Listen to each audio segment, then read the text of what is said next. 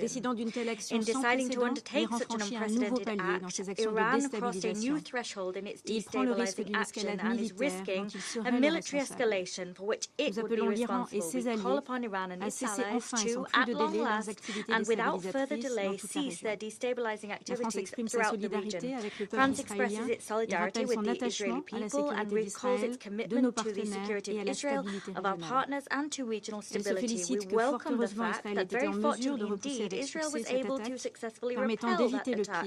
That made it possible to avoid the worst and spare many civilians. France is working towards de-escalation with its partners in the region, and we call for restraint. President of the Republic, Emmanuel Macron, and the Minister for Europe and Foreign Affairs, Stéphane Séjourné, are working assiduously on that task. France is fully mobilized to find a settlement to the crisis besetting the Middle East for de-escalation and to enforce the principles that underpin our international order. In Lebanon, we've made proposals to the two parties with a view to reaching, through dialogue, a cessation of hostilities. In Gaza, France is striving to bring about the immediate and unconditional release of hostages and to bring about an immediate and lasting ceasefire. It is high time, 6 months after the terrorist attack of October 7th and the beginning of the war in Gaza, to lay the foundation for a lasting political settlement to this crisis by tackling the root causes of the conflict. That is what is proposed by the resolution, the draft resolution that we have proposed to this Council. We call upon all members to support it. We must leave no stone unturned in avoiding a new war in the Middle East. Thank you. United Kingdom. Thank you, President, and thank you, Secretary-General, for briefing us today. The United Kingdom condemns unequivocally Iran's reckless attack against Israel, which risked thousands of civilian casualties.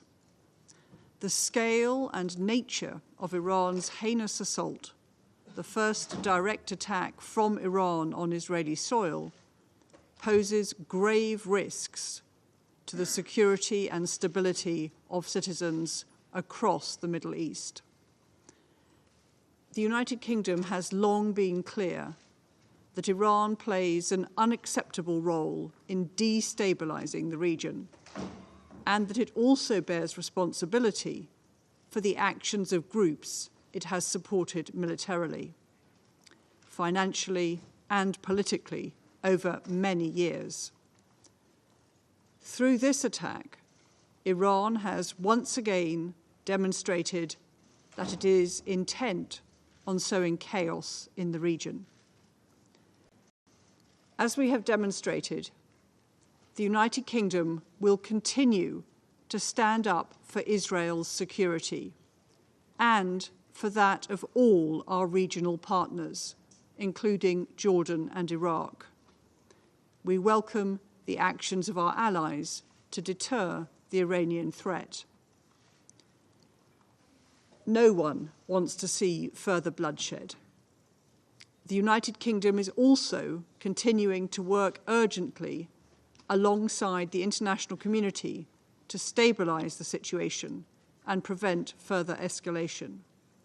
It is vital that all parties exercise maximum restraint and refrain from any action that may heighten tensions further in the region.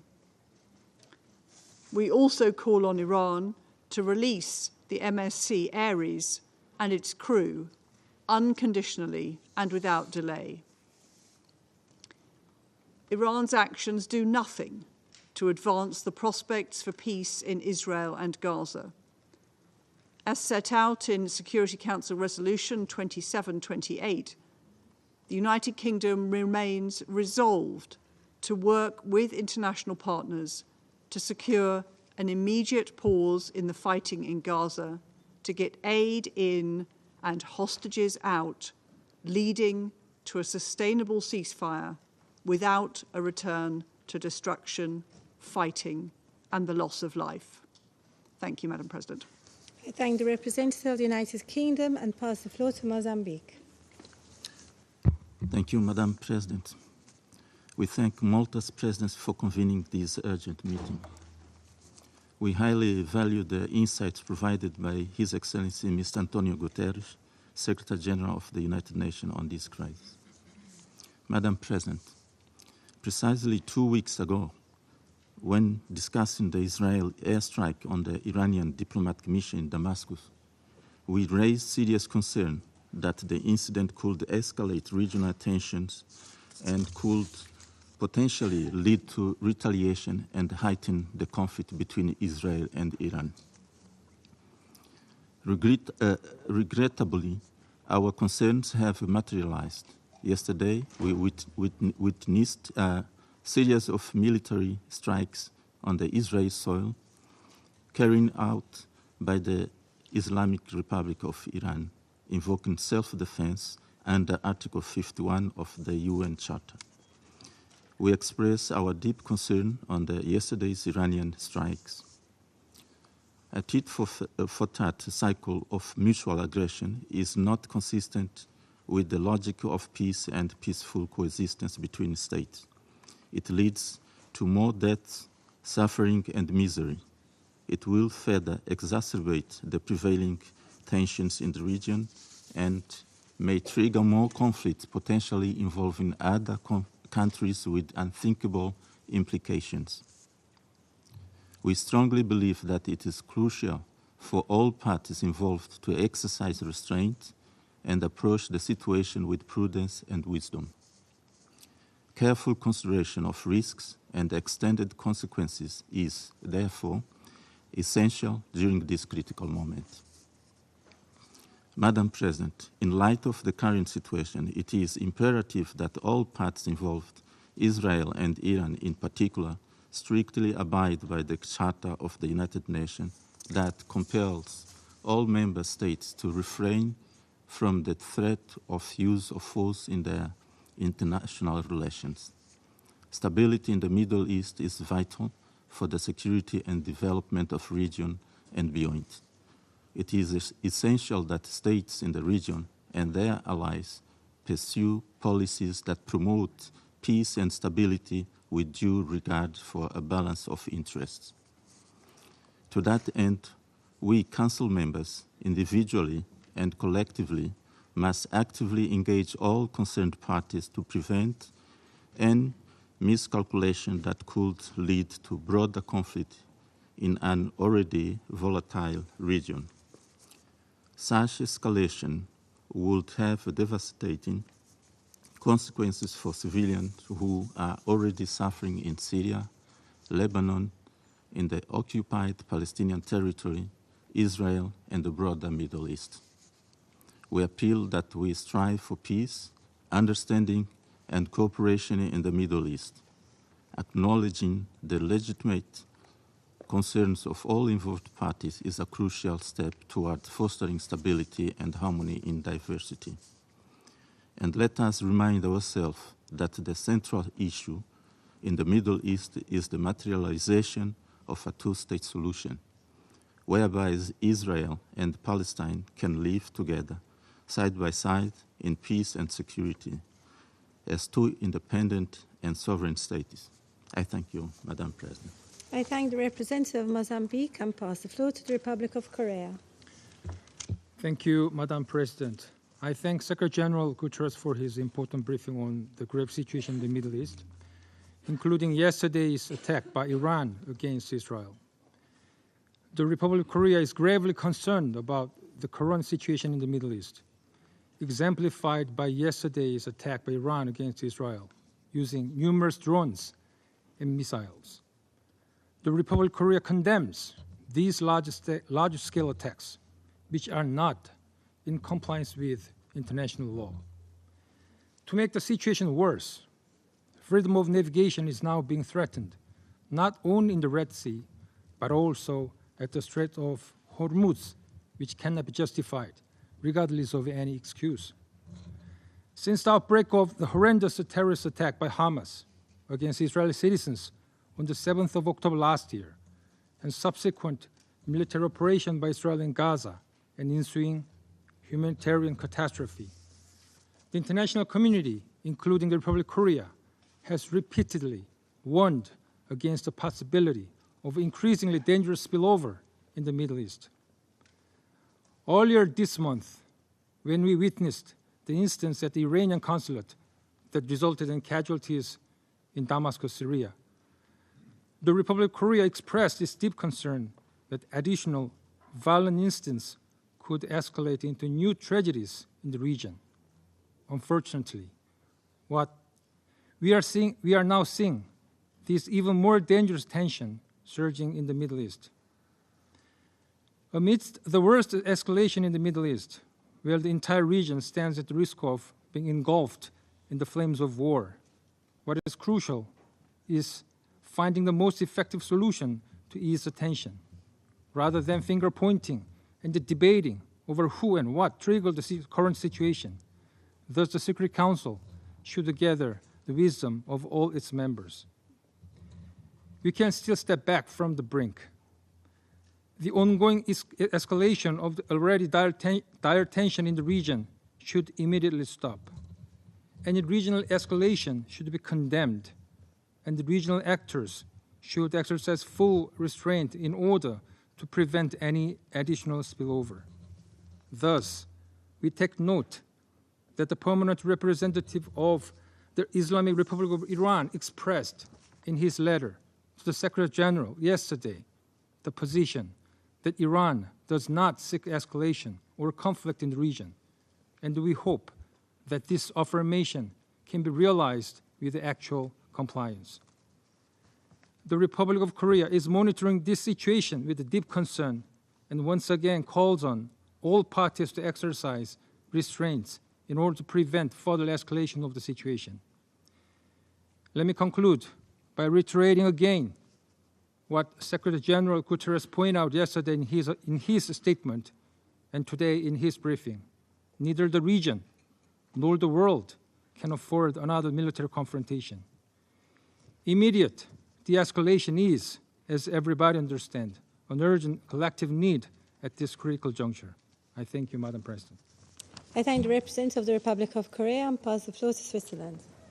Merci, Madame la Présidente. Thank you, Madam President. Nous saluons la convocation We rapide welcome du the Conseil swift de sécurité convening of the et Security nous remercions le Council, and secrétaire we général thank the Guterres Secretary de son General Guterres intervention, for his statement détaillant les derniers événements detailing the events et soulignant notre of the recent responsabilité events, commune. and we underscore our common La Suisse responsibility. condamne avec Switzerland fermeté firmly les attaques condemns the coordonnées par coordinated l'Iran sur attacks des by cibles en Iran Israël on dans la nuit targets de hier in à Israel aujourd'hui. last night. Ces attaques s'inscrivent dans une spirale de violence déjà dangereusement enclenchée dans la région, comme nous l'avons aussi vu avec la frappe aérienne contre le consulat de l'Iran à Damas le 1er avril dernier, attaque que la Suisse a également condamnée.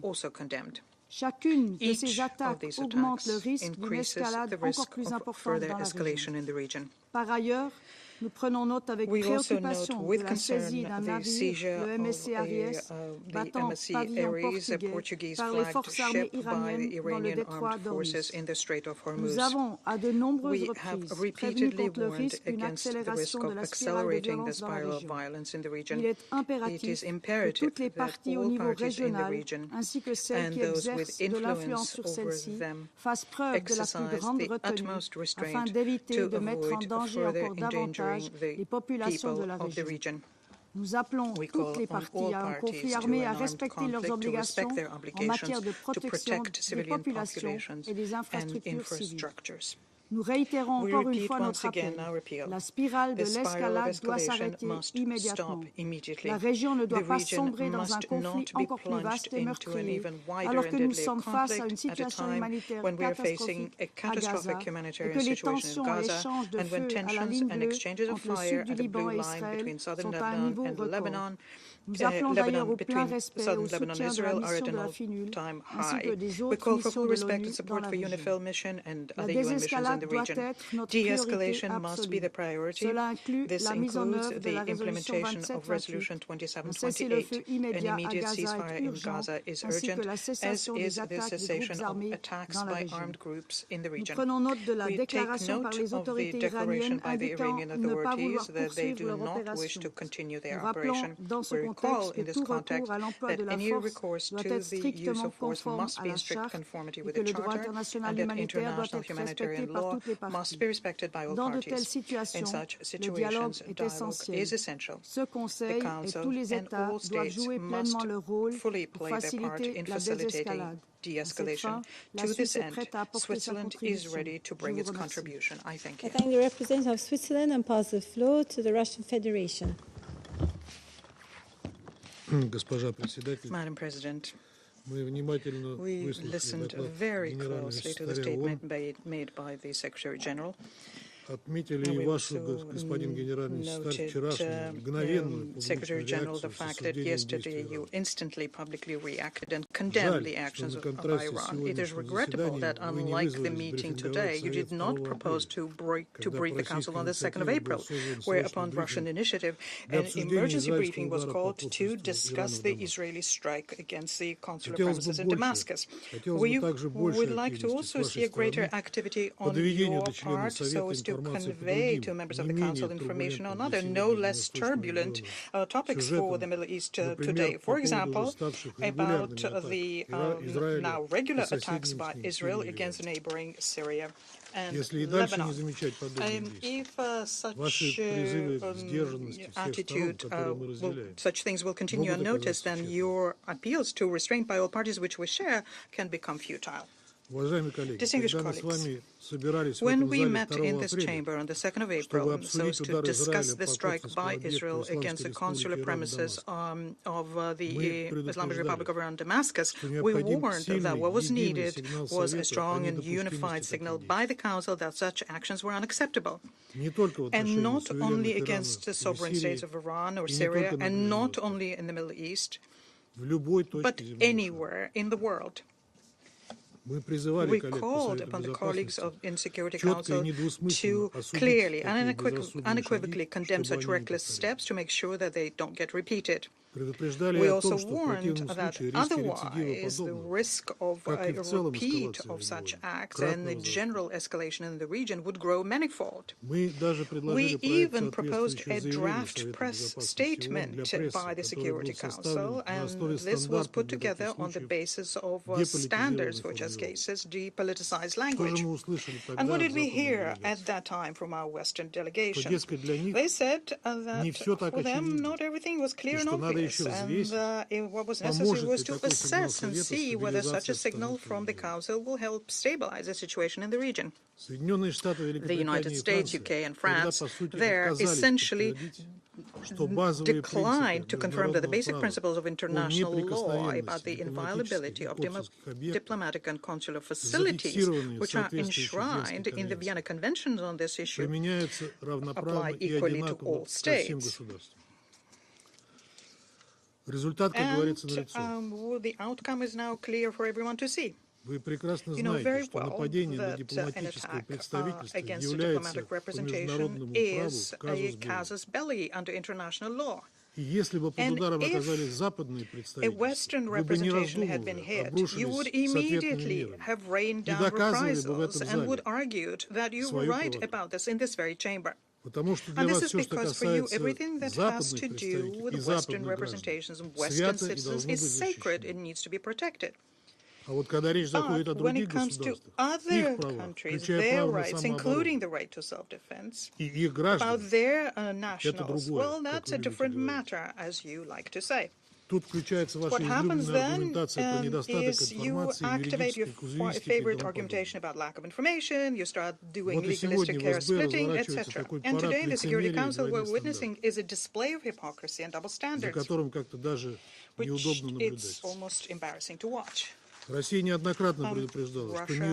warned on many occasions that the fact that many crises in the Middle East are unsettled, first and foremost in the area of Israeli and Palestinian conflict, which are frequently fueled by irresponsible, unilateral and provocative acts, will lead to a growth of tension in the whole region. We have stated on many occasions that no country in the Middle East or Northern Africa should become an arena for regional or international confrontation or an arena for settling political scores.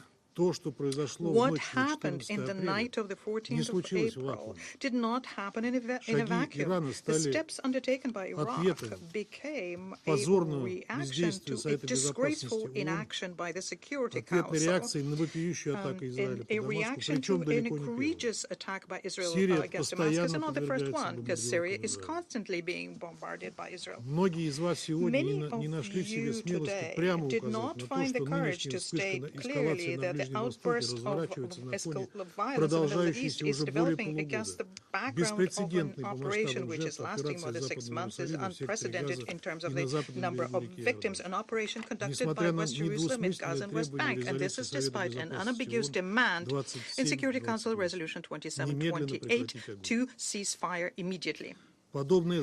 Such silence about the deep root of the crisis is unacceptable, we think, especially against the background of the tension surrounding Iran, which is fueled by the U.S. and other colleagues, and the fact that Israel is not complying with the Security Council resolutions is an obvious disrespect shown to the Council, to all of you who are here in the members' seats, and a complete disregard to the decisions made by the Security Council. And non-compliance with Security Council decisions is not something that one should get away with, and it's fraught with sanctions against the violator. Madam President, we recall very well the dangerous escalations in January 2020 when the region was on the brink of a conflict as a result of an illegal elimination by the United States on Iraqi territory of Qasem Soleimani and a number of other Iraqi officials. But Washington did not draw appropriate conclusions from that, and as a result, the reckless acts undermining stability, security, and sovereignty of regional neighbors of Iran are continuing. Призываем все вовлеченные в инцидент стороны к сдержанности в условиях накаленной до предела обстановки на земле в регионе Ближнего Востока и расширения и очевидных рисков расширения конфликта до региональных конфликтов.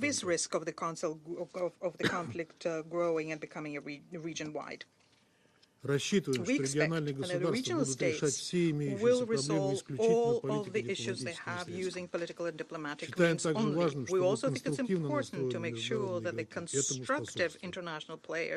Спираль конфронтации и кровопролития должна быть остановлена. Считаем неотложной задачей всего международного сообщества предпринять все необходимые усилия для деэскалации обстановки. В противном случае регион может оказаться втянут в порочный круг взаимных cycle of mutual attacks and violence. В этой связи отмечаем сигнал Тегерана о нежелании дальнейшей эскалации военных действий с Израилем. Настоятельно призываем Западный Иерусалим последовать его примеру и отказаться от практики провокационных силовых действий акций на Ближнем Востоке, чреватых крайне опасными рисками и последствиями в масштабах всего региона и без того дестабилизированного в результате обострения израильско-израильского противостояния. I thank the representative of the Russian Federation and pass the floor to China. Madam President, I thank Secretary General Antonio Guterres for his briefing. I look forward to hearing the statements to be made by Iran, Israel, and Syria, respectively, on the evolving situation. Since the Gaza conflict began, the international community has deplored the unacceptable humanitarian catastrophe in Gaza and made strong demands for an immediate ceasefire to end the hostilities. It has also expressed grave concerns at how a prolonged conflict would exacerbate the tensions in the region with serious compounding spillover effects. On the 1st of April, Iran's diplomatic premises in Syria were targeted in an airstrike, resulting in multiple casualties on the Iranian side and serious damage to the said premises. This incident was a serious violation of the UN Charter and international law, as it violated both the sovereignty of Syria and that of Iran. It was of a most egregious nature. A moment ago, Secretary General Guterres briefed us on the escalation that happened on the 13th of April, which China finds highly concerning. We have also noted that, according to Iran, its military action was in response to Israel's aggression against its diplomatic premises, and the matter can be deemed concluded. China calls on the parties concerned to show maximum calm and restraint and resolve their differences and disputes in accordance with the purposes of the UN Charter and international law to avert any further escalations. Madam President, this round of escalations is the latest manifestation of the Gaza conflict spilling over to the wider region. It serves as another reminder that the Palestinian question remains central to the Middle East issue and bears on the peace, stability, and long-term security in the region. If the flames of the Gaza conflict are allowed to continue raging, then the adverse spillover is set to spread still further, making the region even more unstable. Countries and peoples in the Middle East have no desire for, nor can they afford, a larger conflict or war.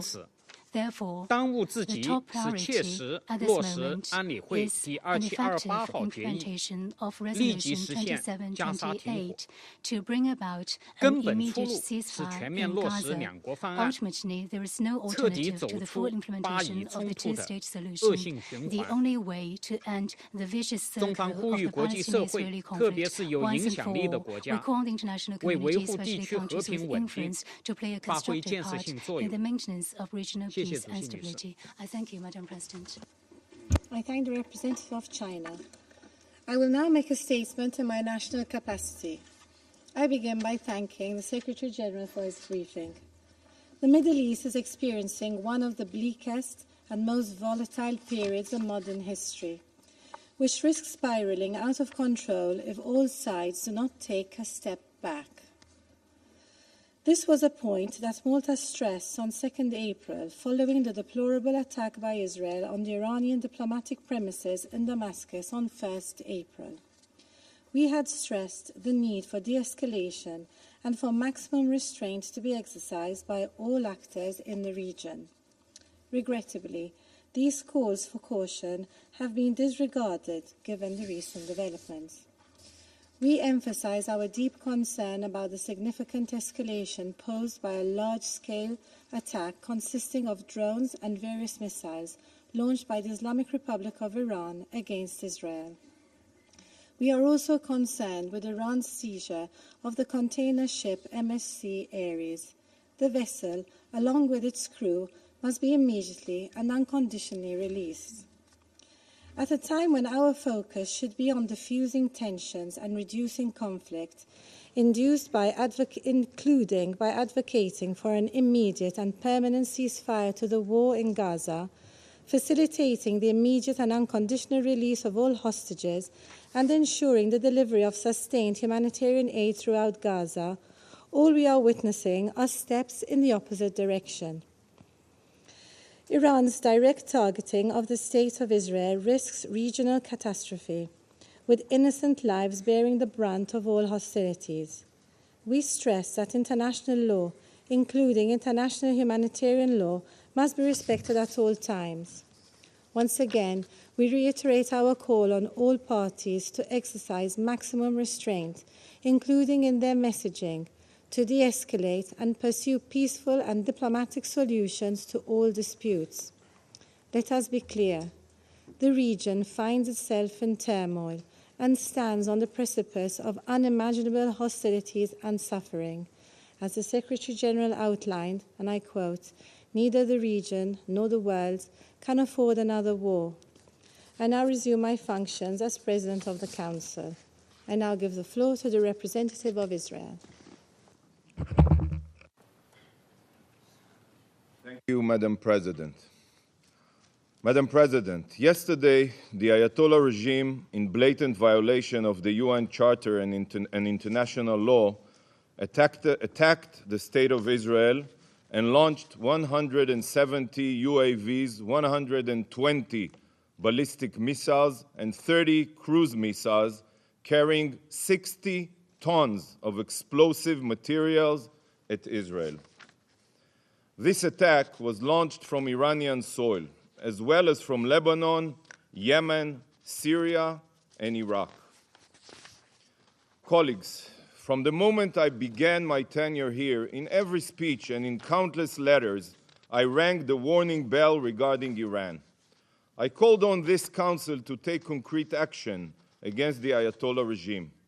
I made it clear that Iran and its hegemonic ambitions of global domination must be stopped before it drives the world to a point of no return, to a regional war that can escalate to a world war.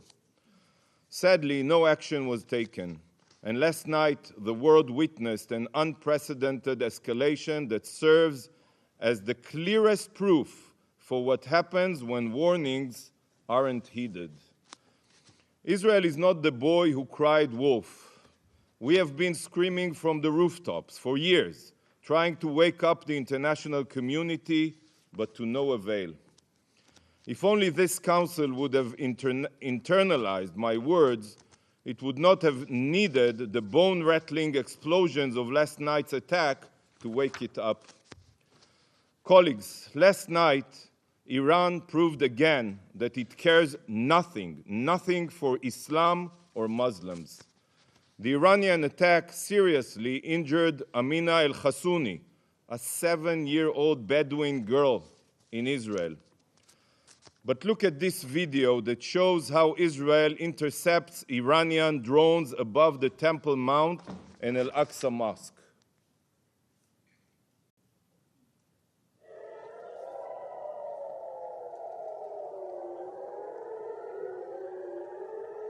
Here, you can look at it. This is the Al-Aqsa Mosque.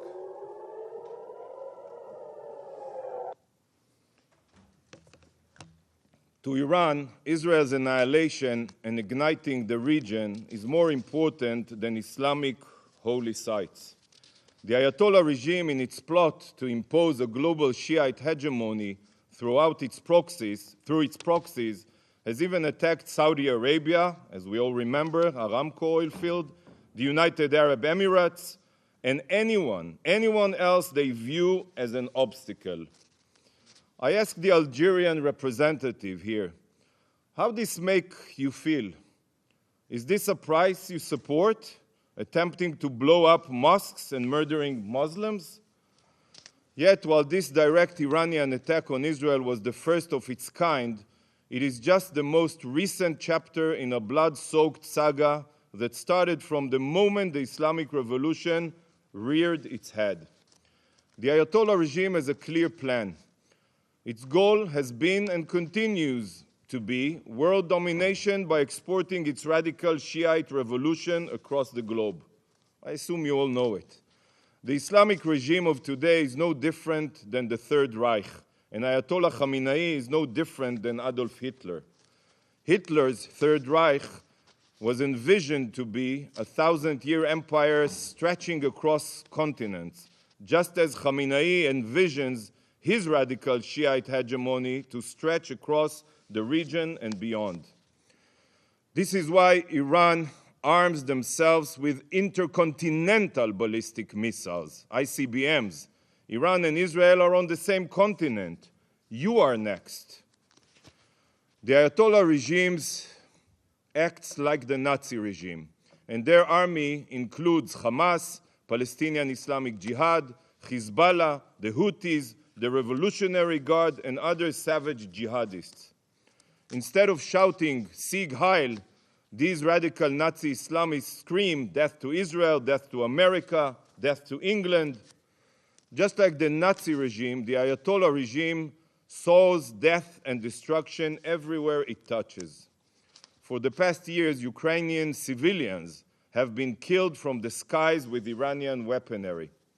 President Zelensky, in condemnation of Iran's attack last night, said, and I quote, "The sound of Iranian Shahed drones, a tool of terror, is the same in the skies over the Middle East and Europe.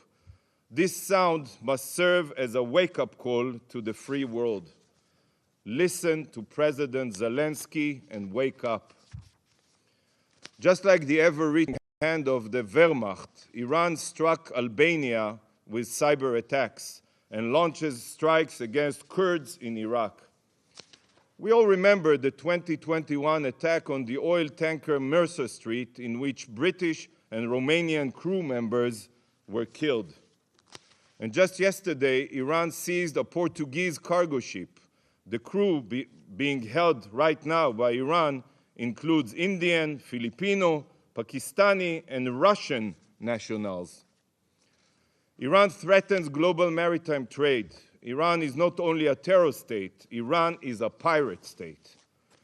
Colleagues, just this week, the court in Argentina held Iran directly responsible for the 1994 terror attack in Buenos Aires on the Jewish Community Center, which killed 85 people and wounded 300. And just like the Third Reich and their brutal SS officers, the Iranian regime not only spreads evil abroad, but also torments and murders their own citizens. In 2023 alone, the Ayatollah regime executed 834 Iranians. The regime oppresses women while murdering them for not wearing their hijab properly.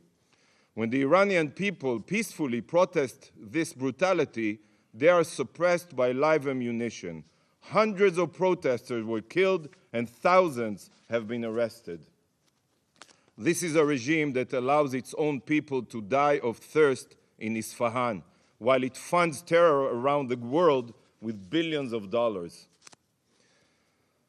What have you done to defend the world from Iran? Seriously, the entire globe is suffering from Iran, including the Iranian people. Please defend them. For years, the world has watched the rise of a Shiite Islamist Reich. Yet, just like during the rise of Nazism, the world has been silent, deafeningly silent.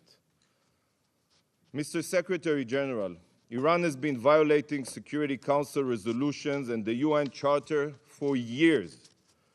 They supply Hezbollah with weapons in violation of resolutions 1559 and 1701. They advance weapons proliferation in violation of resolution 2231. They violate resolutions 1540 and 2216. Why have you not used all possible means to condemn Iran and demand compliance? Why have you instead rolled out the red carpet for these genocidal jihadists? Why do you treat them as if they are interested in de-escalation when you know that the opposite is true? Colleagues, Iran's strategy has been crystal clear: arm, fund, and train terror proxies across the globe to carry out Iran's murderous scheme of domination. But today, the mask of Iranian deniability has been removed. No more hiding and no more bluffing. No more shirking of responsibility. Iran has attacked Israel from its own sovereign territory, publicly and proudly. The mask is off. Iran, the #1 global sponsor of terror, has exposed its true face as the destabilizer of the region and the world. And now, right now, is when the world must stop ignoring Iran's crimes and take action. As Iran's mask has fallen, the world's complacency must also fall. The mask comes off, and the gloves must come on. The snooze button is no longer an option. The only option is to condemn Iran and utilize every means necessary to make them pay a heavy price for their horrible crimes. Iran and its axis of supporters must be shown that the civilized world will no longer stand idle. While many countries immediately condemned the attack, those who did not must ask themselves, how do you want history to remember you? Council members, last night's attack was a blatant violation of international law and the UN Charter. It was an act of utter escalation that can drag the entire region and world into war. But can you imagine if the attack was carried out under an Iranian nuclear umbrella? Or if some of Iran's missiles had nuclear warheads? The regime that launched an unprecedented strike on Israel, a fellow member state of the UN, is barreling towards nuclear capabilities. This is a terror state responsible for global destruction, and soon they will have nuclear capabilities. You all know that Iran is systematically violating the JCPOA and has enriched uranium up to 60% purity and even more. Iran's breakout time to produce an arsenal of nuclear weapons is now weeks, mere weeks. No concrete action has been taken, and the IAEA inspectors have been kept in the dark. Iran is on the verge of becoming a nuclear power. It should terrify every member of this council. Take a moment to think what would happen if Ayatollah Khamenei could have launched a nuclear bomb last night. Is this the world we want to live in? So, to the JCPOA signatories, I say, initiate the snapback mechanism today. Initiate it. Impose all possible sanctions on Iran before it's too late. We need a world led by Churchills, not Chamberlains. Colleagues, on October 7th, Hamas, with Iranian funding, with Iranian weaponry, with training, carried out the most brutal massacre of Jews since the Holocaust. They slaughtered our children. They burned entire communities. They raped our women. They took families hostage and are abusing 133 hostages. Hezbollah, with its Iranian arms and sponsorship, have fired thousands of rockets into Israel since October 7th, decimating towns. The Houthis, with Iranian weapons and instructions, and intelligence are firing at every merchant vessel that is suspected of having ties to Israel. And then Iran, who directs and pays for all of this violence, carried out an attack of epic proportions on Israel. Colleagues, we are being fired upon from all fronts, from every border. We are surrounded by Iran's terror proxies. The war in Gaza extends far broader than Israel and Hamas. All of the terror groups attacking Israel are tentacles of the same Shiite octopus, the Iranian octopus. So I ask you, and be honest with yourselves, what would you do? What would you do if you were in Israel's shoes? How would you react if your existence was threatened every single day? While the Ayatollah regime thinks, they only think, that Israel is a frog in a boiling water, that we are becoming accustomed to the threats on our survival and won't notice until it's too late, they are wrong. You are wrong. This attack crossed every red line, and Israel reserves the legal right to retaliate. We are not a frog in boiling water. We are a nation of lions. Following such a massive and direct attack on Israel, the entire world, let alone Israel, cannot settle for inaction. We will defend our future. Colleagues, despite the magnitude of the attack, 99% of Iran's UAVs and missiles were intercepted by Israel and our allies. I wish to take this opportunity to thank the United States and our partners for standing with us in defending Israel against the Ayatollah regime's indiscriminate attacks. Yet, the fact that Israel's air defense proved to be superior does not change the brutality of the Iranian attack. Iran can no longer hide behind its proxies. It has now exposed itself as the terror exporting pariah state that it is, and it must, from now on, be treated as such. It's not enough to remove Iran from the UN Commission on the Status of Women. Iran is the world's worst human rights violator, and such a regime cannot hold any UN position. No more red carpet treatment here at the UN. No more appeasement. Today, the Council must take action. Condemn Iran for their terror, trigger the snapback mechanism and reimpose crippling sanctions, designate the Iranian Revolutionary Guard Corps as a terror organization. Action must be taken now, not for Israel's sake, not for the region's sake, but for the world's sake. Stop Iran today. Thank you, Madam President. I thank the representative of Israel. I pass the floor to the representative of the Islamic Republic of Iran. Thank you. In the name of God, the compassionate and merciful, Madam President, as we informed in our letter last night in response to the Israeli regime's recurring military aggression, particularly its armed attack on 1st April 2024 against Iranian diplomatic premises, a defiance of Article 2 of the Charter of the United Nations, the armed forces of the Islamic Republic of Iran carried out a series of military strikes on Israeli military objectives with dozens of missiles and drones. Iran's operation was entirely in the exercise of Iran's inherent right to self-defense as outlined in Article 51 of the Charter of the United Nations and recognized by international law. This concluded action was necessary and proportionate. It was precise and only targeted military objectives and carried out carefully to minimize the potential for escalation and prevent civilian harm. Madam President, we thank those members of the Council who condemned the Israeli armed attack against our diplomatic premises in Syria. Regrettably, in this chamber, certain members of the Council, including the US, UK, and France, has chosen once again to turn a blind eye to reality and overlook the root causes contributing to the current situation.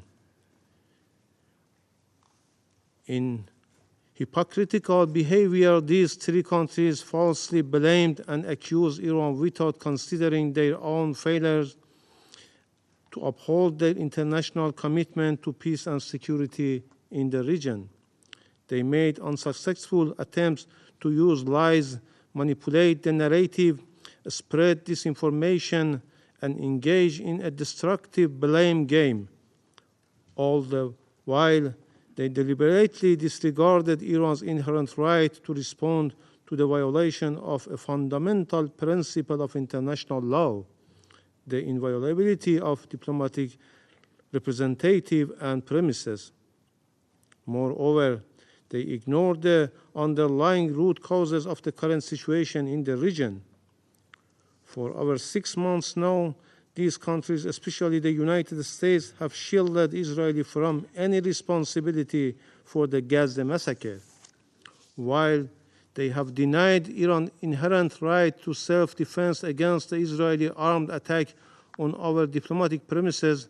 At the same time, they shamefully justified the Israeli massacre and genocide against the defenseless Palestinian people under the pretext of self-defense. They made cynical attempt to justify and cover up the atrocities of the Israeli regime against the people of Palestine by arbitrary and misleading interpretation of self-defense. Madam President, following the Israeli regime cowardly terrorist and armed attack against our diplomatic premises in Damascus, the Syrian Arab Republic, on the 1st of April, we notified the UN Security Council and Secretary General of such international wrongful act, as well as of Iran's inherent right under international law to respond to such terrorist armed attack. Also, in a phone conversation with the UN Secretary General on 2nd April, Iran Foreign Minister discussed the situation and called for taking appropriate action and a strong condemnation from the international community for this horrific crime. We called upon the Security Council to strongly denounce this unjustified criminal and terrorist act, taking decisive and appropriate measure to bring the perpetrators to justice swiftly and prevent the recurrence of such horrible crime against the diplomatic premises of any member state. Regrettably, the Security Council has failed in its duty to maintain international peace and security. Russia proposed a press statement to denounce this atrocious act, which was backed by China, Algeria, and many members, but was blocked by the US, UK, and France. Faced with such circumstances, the Islamic Republic of Iran had no choice but to exercise its inherent right to self-defense under international law. Madam President, the root cause of the current situation are clear to all. From the start of the Israeli war against Palestinian people in Gaza, more than 34,000 civilians, 2/3 of them children and women, have been killed. All civilian infrastructures have been targeted and destroyed by Israel. Even humanitarian workers have not been immune from the military attacks of this rough regime. The absence of accountability and constant inaction faced with the Israeli genocide and war crimes against the Palestinian people has only emboldened this regime to continue its violation unchecked. The US and its allies have blocked the Security Council for over 6 months, protecting Israel from accountability for the Gaza massacre. They not only avoid condemning Israel for these atrocities, but also actively try to cover up them. Their sole priority is supporting and defending Israel, regardless of the consequences and at all costs. Despite international pressure and UN Security Council resolution calling for a ceasefire, Israel has defied this resolution. Rather, its focus remains on committing more atrocious crimes, showing no regard for international legal obligation. Madam President, This lawless regime has committed many atrocious crimes against our people.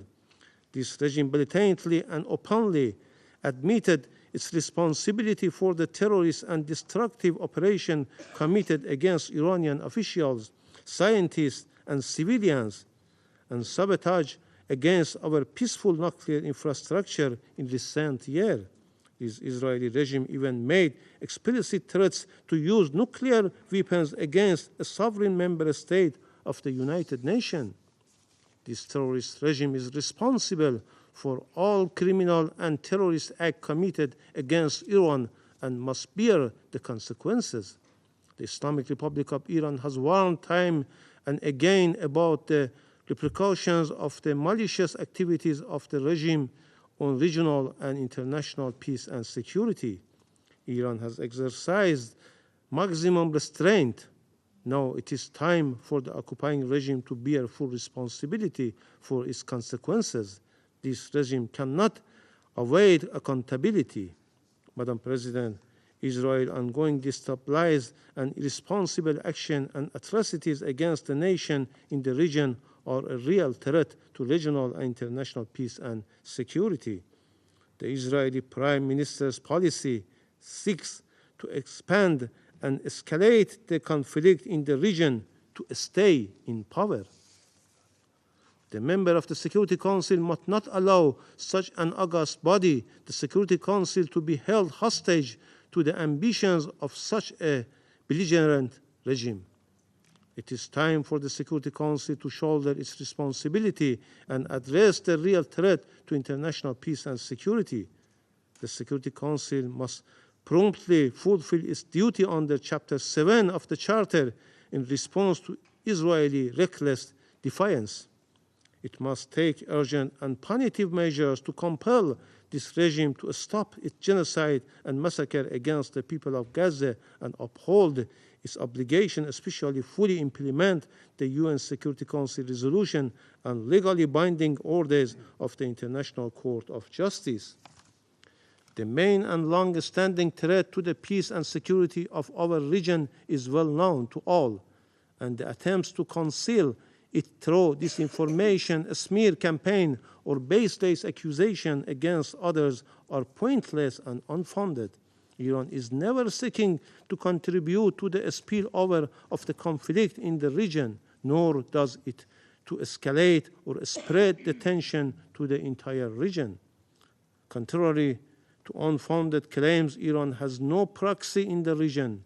No individual, group, or country act at the Iran behest. The US and Israeli regime attempt to label the resistance group in the region as the proxies or terrorists. Their sinister aim is only to justify and legalize their malicious and destabilized activities in the region. The resistance group are not proxies or terrorists. They are legitimate and are only fighting against the occupation and aggression of Israel in Gaza and occupied Palestine territories and of the US in the region. International law recognized such legitimate rights against any occupation and aggression. Instead, the US and the UK are fully responsible for all its decades-long aggressions and other crimes and unlawful measures in our region. Furthermore, they are responsible for all crimes of the Israeli regime, as it cannot commit any of such savage crimes in Gaza without the consent, order, and all-out political, financial, and military support of and a collaboration with the United States and the UK. We reject the allegation made by the Israeli regime at this meeting. Such false and unfounded claims don't merit to response. Madam President, as a responsible member of the United Nations, the Islamic Republic of Iran is committed to the purpose and principles enshrined in the Charter of the United Nations, reaffirms once more its commitment to the maintenance of international peace and security. The Islamic Republic of Iran reiterates its consistent position that it does not seek escalation or war in the region, while warning about any further military provocation by the Israeli regime, the Islamic Republic of Iran reaffirms its unwavering determination to defend its people, national security and interest, sovereignty and territorial integrity against any threat or act of aggression, and to respond to any such threat or aggression vigorously and in accordance with international law. The Islamic Republic of Iran will not hesitate to exercise this right when required. Madam President, Excellencies, Iran has no intention of engaging in conflict with the US in the region. We demonstrated our commitment to peace by exercising our restraint about involving the US Army in intercepting Iranian drones and missiles bound for military targets in the occupied Palestinian territories. This underscores our dedication to de-escalating tension and avoiding the expansion of conflict. However, if the US initiate military operation against Iran, its citizen, or its security and interest, Iran will use its inherent right to respond proportionately. I thank you. I thank the representative of the Islamic Republic of Iran and pass the floor to the Syrian Arab Republic.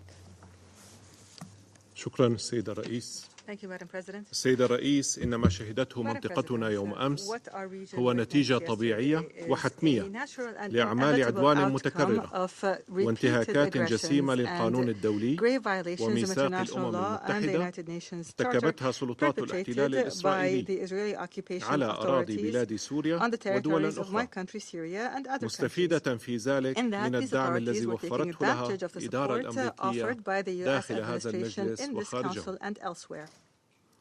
لقد جعل هذا الدعم الأمريكي الأعمى واللامحدود سلطات الاحتلال تتخيل واهمة أنها فوق الأمم المتحدة وفوق القانون الدولي والاتفاقيات والقرارات التي اعتمدتها منظمتنا على مدى عقود، وجعلها تعتقد أن بمقدورها مواصلة جرائمها وتصعيدها للأوضاع في المنطقة دون أي رد أو عقاب.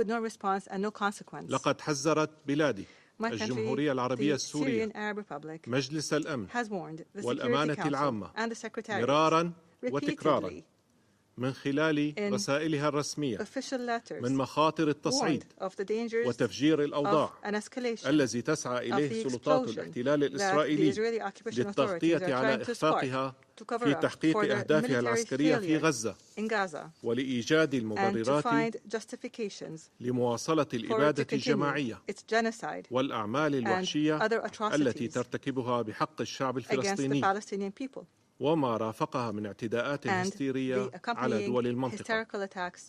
لقد طالبنا أيضا في رسائلنا مرارا وتكرارا مجلس الأمن والأمم المتحدة بالتحرك الفوري وفقا لولايتها، إلا أن الإدارة الأمريكية وعددا من حلفائها عرقلوا أي تحرك لمجلس الأمن ونهوضه بمسؤولياته في حفظ السلم والأمن الدوليين ووضع حد لجرائم إسرائيل ومساءلتها عنها.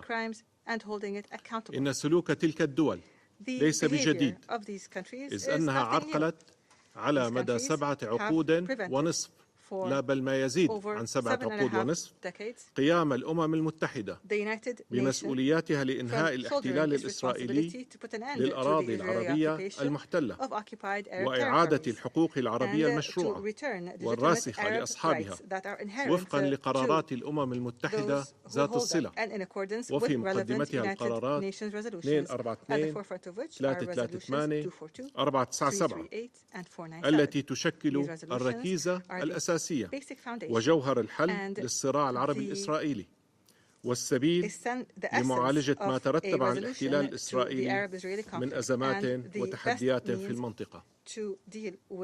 السيد الرئيس، تحمل سوريا سلطات الاحتلال الإسرائيلي والإدارة الأمريكية المسؤولية الكاملة عن الاعتداءات الإسرائيلية وعن أي تصعيد إضافي يهدد السلم والأمن في المنطقة. وتشدد سوريا على أن منطقتنا قد عانت بما فيه الكفاية من انتهاكات الكيان الصهيوني والإدارة الأمريكية وحلفائها للقانون الدولي ولمبادئ ومقاصد الميثاق. لقد آن الأوان لتحرك جاد تراجع فيه تلك الدول سياساتها الهدامة إزاء منطقتنا وشعوبنا، وتبادر بشكل فوري وغير مشروط لتصويب تلك السياسات، بما في ذلك من خلال فرض وقف فوري للعدوان الإسرائيلي على الشعب الفلسطيني وعلى دول المنطقة، وضمان الوصول الكامل والميسر للمساعدات الإنسانية، ووضع حد للتجويع المتعمد الذي يعاني منه أهالي غزة. كذلك إنهاء الوجود العسكري اللا شرعي للقوات الأمريكية على أراضي بلاد سوريا، ووقف نهبها الممنهج للثروات الوطنية ورعايتها للتنظيمات الإرهابية والميليشيات الانفصالية، والرفع الفوري والكامل وغير المشروط للتدابير الانفرادية القسرية التي تمثل إرهابا اقتصاديا وعقابا جماعيا آن للسوريين أن يتحرروا منه. السيد الرئيس، لقد استمعنا لبيانات بعض الوفود الغربية التي عبرت مجددا عن نهجها القائم على النفاق وازدواجية المعايير.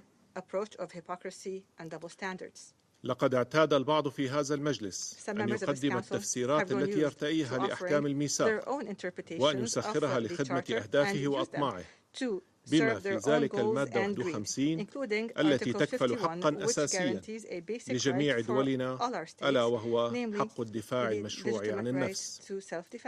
لقد شنت الولايات المتحدة الأمريكية وبريطانيا وفرنسا أعمال عدوان متكررة على بلادي التي تبعد عنها آلاف الأميال، مجتمعة الدول الثلاث تارة وفرادى تارة أخرى، وذلك استنادا لتفسير مشوه للمادة 51 ومزاعم واهية ليست أكثر من أكاذيب لا أساس لها من الصحة. ولم تكتفي بذلك، بل إنها حالت دون مناقشة مجلس الأمن لتلك الاعتداءات والتحرك لإعلاء مبادئ الميثاق التي تحاول تلك الدول الاستعاضة عنها بما تسميه النظام القائم على القواعد rules based order. إن ما قامت به جمهورية إيران الإسلامية يوم أمس هو الممارسة الصحيحة والفعلية لحق الدفاع المشروع عن النفس، كما رآه الآباء المؤسسين لمنظمتنا وكما تضمنت المادة 51 من الميثاق. لقد جاء الرد الإيراني كضرورة ملحة فرضها إمعان سلطات الاحتلال الإسرائيلي في جرائمها وأعمالها العدوانية، ومنع الدول الغربية الثلاث دائمة العضوية في مجلس الأمن من التحرك لوقفها أو حتى مجرد إدانتها. لقد تجلى ذلك بوضوح في عرقلة الولايات المتحدة الأمريكية وفرنسا وبريطانيا. إصدار مجلس الأمن لبيان صحفي يدين الاعتداء الإرهابي الإسرائيلي الذي طال القنصلية الإيرانية في العاصمة السورية دمشق في انتهاك سافر لكافة المواثيق والاتفاقيات الدولية التي تكفل حرمة المقرات الدبلوماسية وحصانتها والعاملين فيها. وهذا ليس بغريب على من قام وحلفاؤه في الناتو بالقصف الهمجي للسفارة الصينية في بلغراد عام 1999. ختاما سيد الرئيس، في 25 نيسان أبريل On the 25th of April 1945, انطلقت أعمال مؤتمر سان فرانسيسكو the المنشئ San لمنظمة الأمم Francisco Conference المتحدة inaugurated والذي its وضع proceedings, الميثاق ليكون laying البوصلة the groundwork لعملنا for the United المشترك Nations and the وضمنه Charter, which في is the مبادئه guiding star for our الأساسية collective action. ما يؤكد And in the على Charter ضرورة were احترام basic السيادة principles that confirm the need والمساواة to بين الدول respect الأعضاء sovereignty كبيرها and وصغيرها equality between member اليوم states regardless of وأكثر their size. من أي وقت Today, مضى and more than ever before, يتوجب على دولنا our التأكيد على هذه المبادئ must uphold these principles لأن في احترامها because upholding نجاح them الأمم means المتحدة the في success ولايتها of the United Nations وفي and its انتهاكها mandate. يغيب And القانون violating them وتسود شريعة means الغاب dismissing the rule of والحروب law وعدم and الاستقرار replacing it with the law of the إن jungle, سوريا with wars and with العضو instability. المؤسس للأمم Syria المتحدة is a founding member of the لا United تزال تؤمن Nations بهذه and المنظمة continues to believe in this ومبادئها organization and its principles, ومقاصدها in its purposes. وتتطلع لقيامها بالدور المناط بها في we حفظ السلم wish والأمن for it الدوليين to undertake its ومعالجة role in الأسباب maintaining الجذرية international peace and للتحديات security and التي in تشهدها dealing منطقتنا with the root وفي causes of the مقدمتها الاحتلال challenges that our الإسرائيلي country is facing, الذي يحول namely دون the تحقيق Israeli الأمن occupation, which is an والاستقرار لدولنا impediment to the peace and والرفاه security in لشعوبنا. our countries and شكرا the سيد prosperity الرئيس. of our peoples. I thank you, Madam President. I thank the representative of the Syrian Arab Republic. There are no more names inscribed on the list of speakers. The meeting is adjourned.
Addressing the wrong person to comment on it. You heard that Tehran said that it is not intending to continue, so now it's the turn of the other side to stop, for which we and not just us called for. But I mean, altogether, if you consider how the issue was discussed, that was a scandalous and flagrant hypocrisy on how these two issues are treated by our Franco-Saxon colleagues. Do you think there will be a product out of the Security Council? Any kind of a statement, anything people were talking Not that I know at the moment. I heard the statement by the US that they are preparing something. Let's see what they will. Ambassador Erdogan called for snapback sanctions. Would Russia support that? It was a joke, okay?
tensions in the region. Okay. So do you feel going to be any other attack from Iran to Israel? I think that it was clear from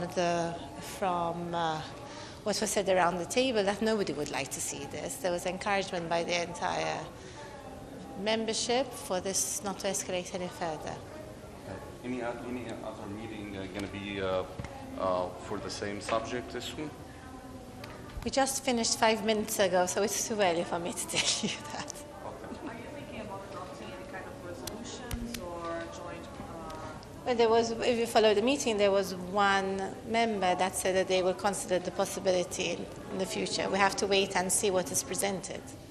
But do you don't think that everything is happening in the Middle East because whatever is going in Gaza? For us, the most important point and the priorities and the collective priorities, not just Malta's priorities, but the collective priorities of the Council for the Middle East are, first of all, the ceasefire. Secondly, not in order of importance, of course, but the unconditional release of hostages and the delivery of humanitarian aid. Those have to remain their priorities. There should be no further escalations. We should not lose our focus from what the priorities are, and we have to remain focused on those priorities. Iran said that the attack was according to United Nations Charter. I mean, this is how they explain themselves. Do you believe that? I mean, how do you explain that? Malta is a peace-loving country, and so we condemn all attacks that happen and any escalation in the region. Really, we understand and we condemn the attacks of the 1st of April also, but we would, because of the very tense situation, the fact that any action and any further escalation could be very detrimental to a lot of civilians, a lot of people, many civilian lives that are at stake here, and we really need to ensure that there is maximum restraint. Whether one has the right or one doesn't have the right is really secondary at this point. Really, at this point, all the parties in the region need to calm down, need to take a step back, need to ensure that there is maximum restraint, and to remain focused on the implementation of Security Council resolutions, which is a permanent ceasefire, durable, a lasting. I can't remember what word we chose. Malta doing a great job. Malta doing a great job this month. Thank you for that. But why you cannot stop Israel for keep killing every minute civilians? You have to understand the Security Council works mostly by consensus. One member state cannot do it on its own. So any further action for the implementation of the resolutions needs to be a concerted action by the Council, not the Presidency. This is not a dictatorship. The Presidency's role is to ensure that when the Council needs to meet in emergency like today to discuss escalations, that we do it, that it is done, that we conduct the work of the business, the work of the Council. We ensure that the program of work is carried out effectively throughout the month, but it's not our role to implement on our own any decisions. Did this evening's meeting to vote this month on the Palestinians' application for full membership? It has been stated by one of the members of the Council that they intend to present a resolution. This has not been presented yet. So once it is, then we will know the potential timing of it. Did your meeting this evening help reduce tensions in any way? That's what we hope. One of the reasons why the Presidency ensured that we met very early and quickly with just enough time basically for members to prepare is what we allowed. We always have had it even this morning, this meeting.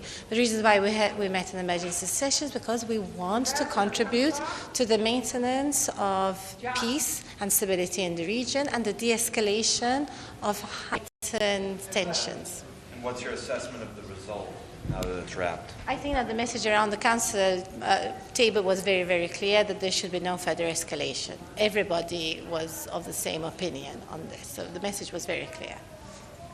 Thank you. Thank you, President. Thank you very much.